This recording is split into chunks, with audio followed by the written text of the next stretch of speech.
So Vipassana is a Buddhist practice, but I learned from S.N. Goenka. So I'm going to focus how he explained and what it means. There might be different ways of doing, I don't know. But then this is what I have learned. So it's about the course. They have centers all over the world, including in Shelburne Falls in Massachusetts. The course is free. One donates whatever they can donate with this thought in mind that someone's donation helped me to do this course. May some other person also come and benefit with this. And they never pressure you for money. They never ask you to bring new members to their center. They never force you to share any experience, because that makes me a lot of time very uncomfortable sharing my experiences. So, and then all these things I like about this particular organization or group or whatever you call. And it is open to all. One can follow any religion and learn this practice. They have two parts. There is a practice part and there is a philosophy. Philosophy they explain during the discourse in the evening every day when we're doing the course. But they emphasize on the experience, the actual experience, and the individual effort. They don't say that there is someone else will bless you and you'll become enlightened or something like that. It's your own effort. The more you put in, the more benefit you get. They help you become your own guru. So there is no one to follow, there is nothing like that. So what is Vipassana? So this is the definition of Goenka ji.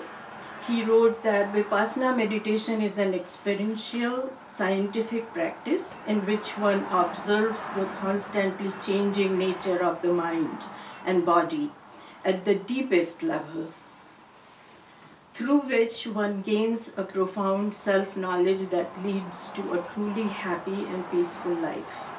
So he explains during the discourses that what he means by experiential scientific practice. Scientific, he says, because it is based on experience, it's not on the faith. It's not that if you go and worship Gautam Buddha or Goenka ji, you'll get the peace. No.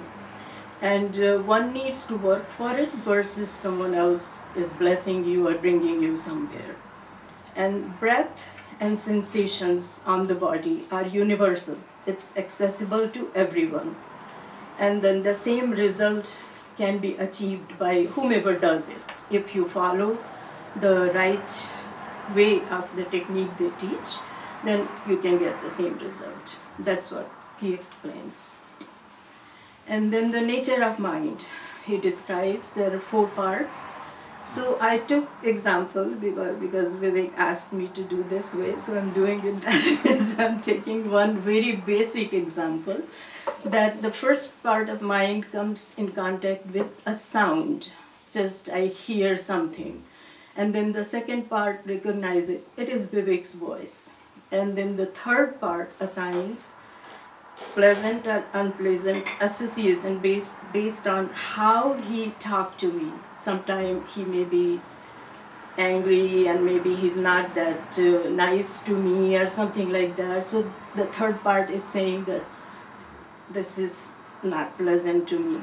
Then the fourth part at that time reacts. If he was very nice to me, talked to me nicely, I would say all the time he talks to me this way.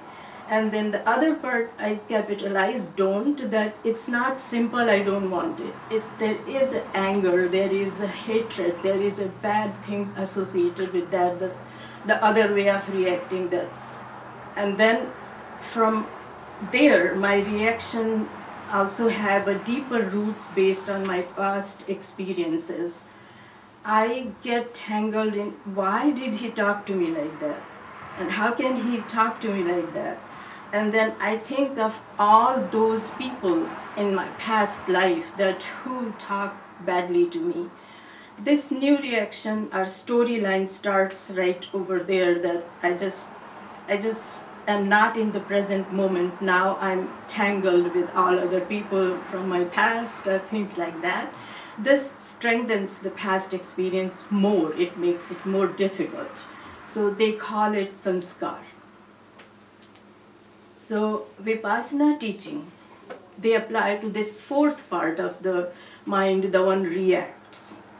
And if I'm aware when he's talking to me, whatever way he's talking to me, and I can bring in the understanding of changing nature of things, or changing nature of mind, or thought, it changes all the time. And yesterday he was very nice to me, now he's not talking to me nicely. So if I can remember all these things at that fourth stage, then that starts weakening the sanskar.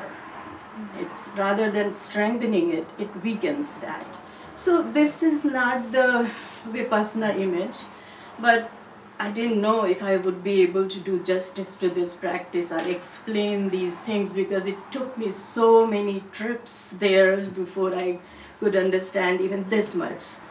So I found this image somewhere. So I thought that maybe I can try to explain this way. So the conscious mind, because I all the time am analyzing my own reactions and behaviors, and then when I'm angry with Vivek or upset or hurt with Vivek's behavior, then I remember all these thoughts and all the things I have read philosophies, I remind constantly myself. But it just feels to me that it's on the surface, where the top part of the conscious mind, that's where it stays. It doesn't go deeper. And the hurt is just bigger than what I'm telling myself at that time. So, and then this bottom part, where unconscious mind, that stores past experiences, all sanskars, and it's all the time, it's active.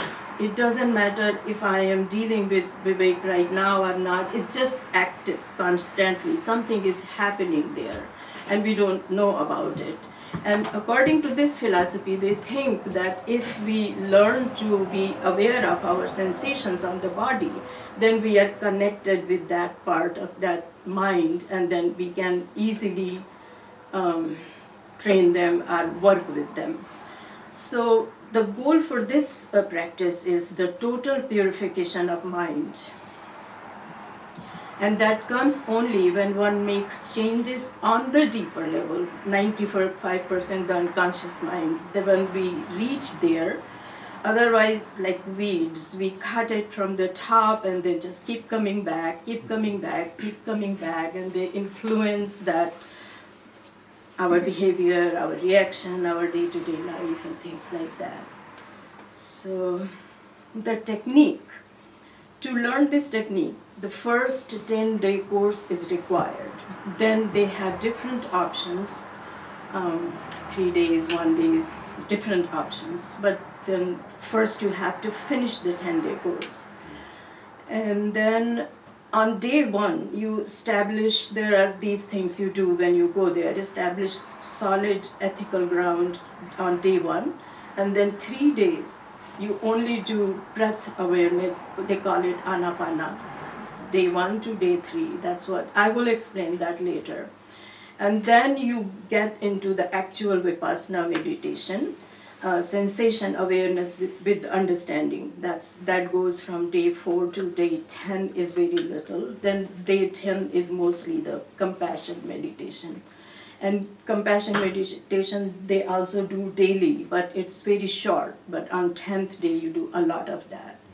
So they tell you at home you are required to do, in order to get into this practice, you are required to do 1 hour in the morning, 1 hour in the evening. So that's there. And then at the center, when you go there for 10 days or whichever day you go, this is where their schedule is always, you wake up at 4 a.m. It's a tough place to be. And then all day you're meditating, just there is some time for breakfast, and they give you full, very nice vegetarian lunch between 11 and 12. Then after that, if you're second timer, you get nothing. You get lemon water, or if you're a first timer, then you get some light snack, but it's very light. It's nothing like what we eat here. So, and then then there is a talk between 7 and 8:30 p.m. that explains a lot of the confusions are about the practice, which is wonderful. So the first day when you begin, you take a vow of following things. So you don't talk for 10 days. You're not talking to anyone. It's total silence. And then you avoid any type of contact, including eye contact. You don't even look directly into people's eyes. You're just with your own self. You follow several rules, which probably in every religion, every spirituality, you don't lie, you don't kill or hurt anyone, and you don't steal. There is no sexual activity allowed there, and then you don't use any intoxicating element in that center.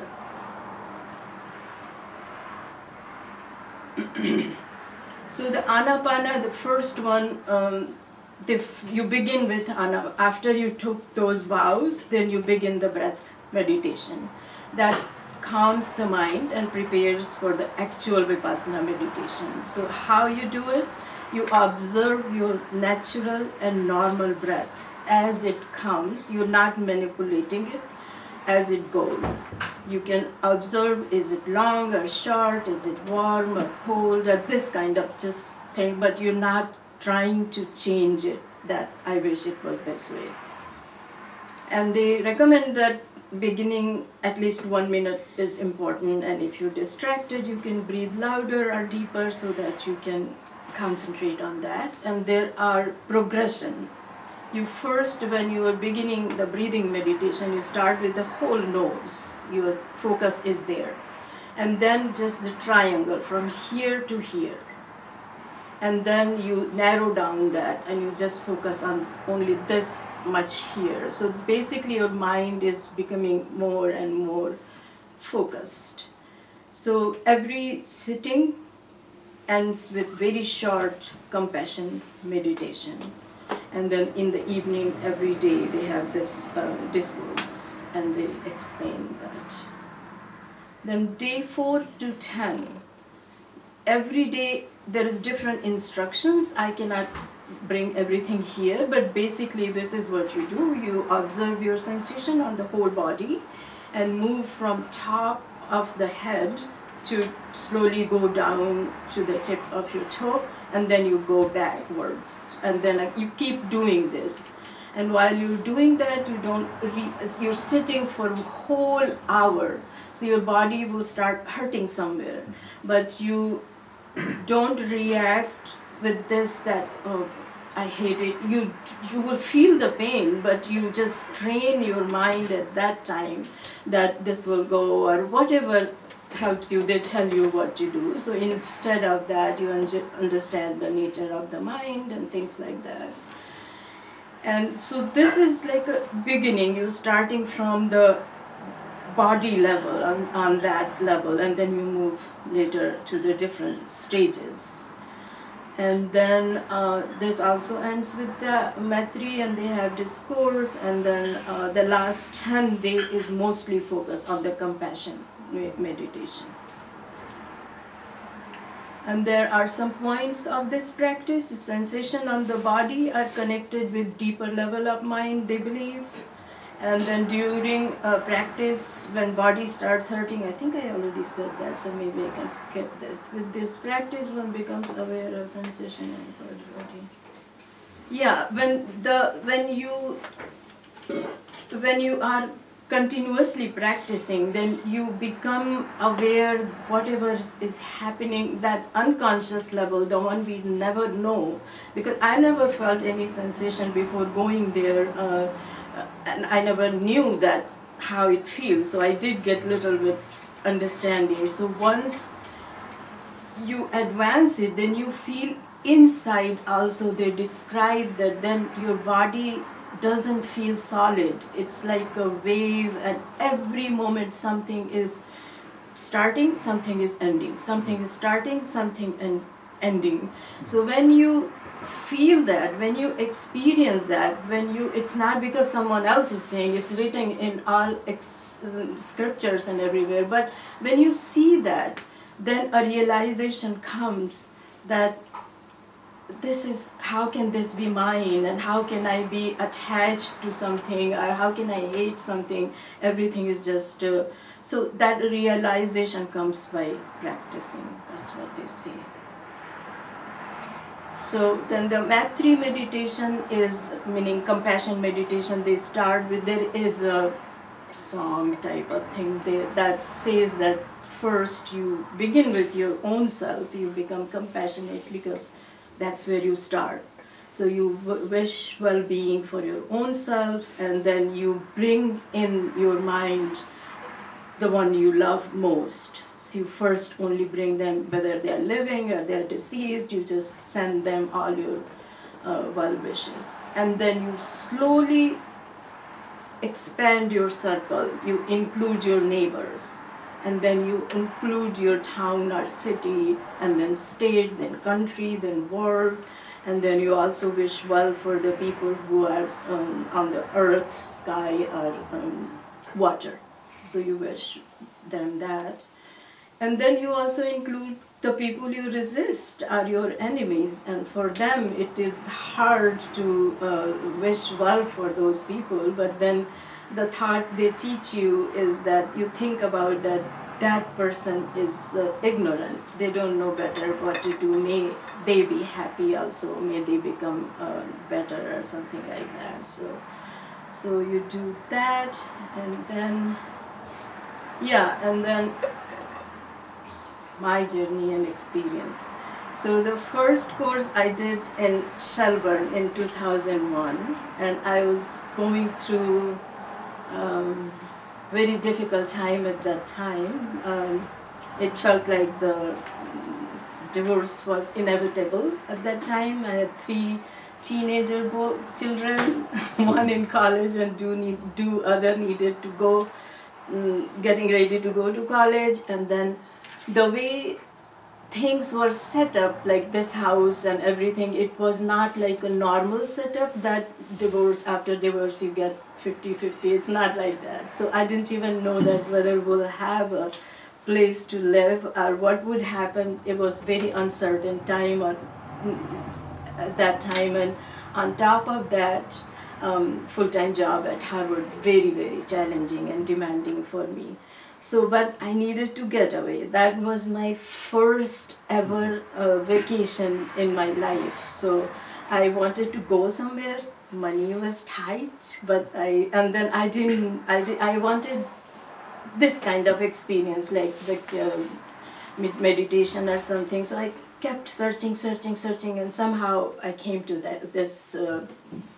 And then what attracted me, that it was free for 10 days. You get for free food and you get to be there. What else can I ask for it? So I just signed up for that, not knowing all the details about it. But when I went there, so when you are silent, when you are sitting and you have no other interaction, they take away, when you enter there, it feels like you're going in concentration camp. They take away your phone, they take away everything, reading, writing, nothing. You have nothing basically, you just go with your clothes.